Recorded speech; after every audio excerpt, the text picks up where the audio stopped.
Hello guys, study in Italy 2026-27 ইনটেকের step 4-এ তোমাদেরকে স্বাগতম।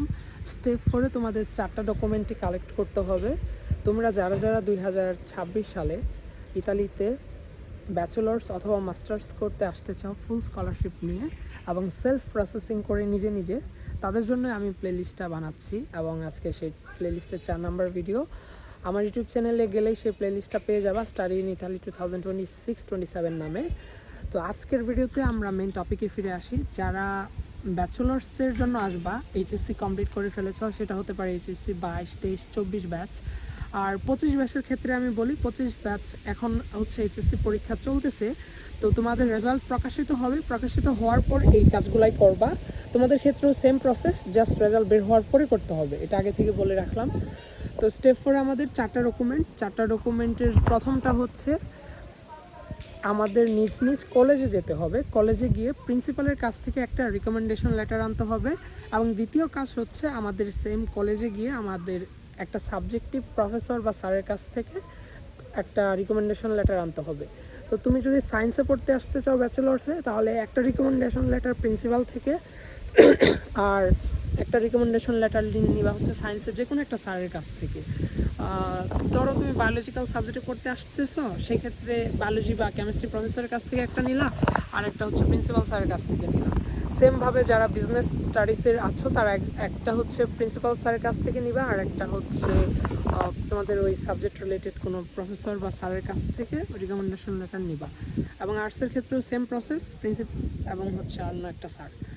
আর recommendation letter এই দুইটা নিবা, এটা ছিল হচ্ছে কাজ। আর যারা মাস্টার্সের জন্য আসবা, ব্যাচেলার্স কমপ্লিট, তাদের ক্ষেত্রেও সেম, নিজ নিজ ডিপার্টমেন্টের 2জন প্রফেসরের কাছ থেকে 2টা রিকমেন্ডেশন লেটার কালেক্ট করতে হবে। তো এটা ছিল হচ্ছে 2টা ডকুমেন্ট। আর বাকি 2টা ডকুমেন্ট হচ্ছে ব্যাচেলার্স এবং মাস্টার্সের সেম, সেটা হচ্ছে একটা ফ্যামিলি সার্টিফিকেট। নিজ নিজ পৌরসভা অথবা উপজেলা বা ইউনিয়ন পরিষদে গিয়ে ফ্যামিলি সার্টিফিকেট কালেক্ট করতে হবে, যেখানে তোমার পরিবারে কতজন সদস্য রয়েছে সেটা মেনশন করা থাকে এবং অবভিয়াসলি এটা ইংলিশে হবে।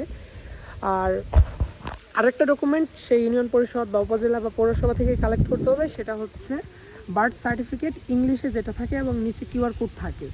তো আমাদের স্টেপ 4-এর এই 4টাই কাজ ব্যাচেলার্স বা মাস্টার্সের বোথ স্টুডেন্টসদের জন্য। আমি আবার রিপিট করতেছি তোমাদের বোঝার সুবিধার্থে। একটা হচ্ছে রিকমেন্ডেশন লেটার প্রিন্সিপালের, আর একটা হচ্ছে রিকমেন্ডেশন লেটার কোনো একটা স্যার বা প্রফেসরের। ব্যাচেলার্স এবং মাস্টার্সের ক্ষেত্রে সেম প্রসেস। আর তারপরে তৃতীয় যে ডকুমেন্টটা সেটা হচ্ছে বার্থ সার্টিফিকেট, আর চতুর্থ যে ডকুমেন্টটা সেটা হচ্ছে ফ্যামিলি সার্টিফিকেট। এই দুইটা ইউনিয়ন পরিষদ বা উপজেলা বা হচ্ছে পৌরসভা থেকে কালেক্ট করতে হবে। তো এই 4টা ডকুমেন্ট তোমরা স্টেপ 4-এ কালেক্ট করে ফেলো, তাহলেই হয়ে যাবে। আর স্টেপ 5-এ কী কাজ হবে তোমাদের ব্যাচেলার্স বা মাস্টার্সের জন্য, সেটা রিলেটেড আমার চ্যানেলে খুব শীঘ্রই ভিডিওস আসতেছে। সেই ভিডিওতে আবার আমি বলে দিব যে তোমরা এর পরবর্তী ধাপে কী করবে। স্টেপ 3-তে কিন্তু আমাদের ছিল হচ্ছে আইএলটিএস প্রিপারেশন নেওয়া। যারা আইএলটিএস প্রিপারেশন অলরেডি শুরু করে দিয়েছ বা আমার ব্যাচে পড়তেছ, তাদের ক্ষেত্রে তো এই প্রসেসটা অনগোয়িং। এই প্রসেসটার চলমান থাকা অবস্থাতেই এই মাঝখানে আমরা এই স্টেপ 4টা কমপ্লিট করে ফেলবো এবং স্টেপ 5টাও কমপ্লিট করে ফেলবো। 5-এ কী থাকে সেটা আমি অবভিয়াসলি তোমাদেরকে নেক্সট ভিডিওতে বলবো। So stay tune and make sure to subscribe my YouTube channel. See you guys in the next video.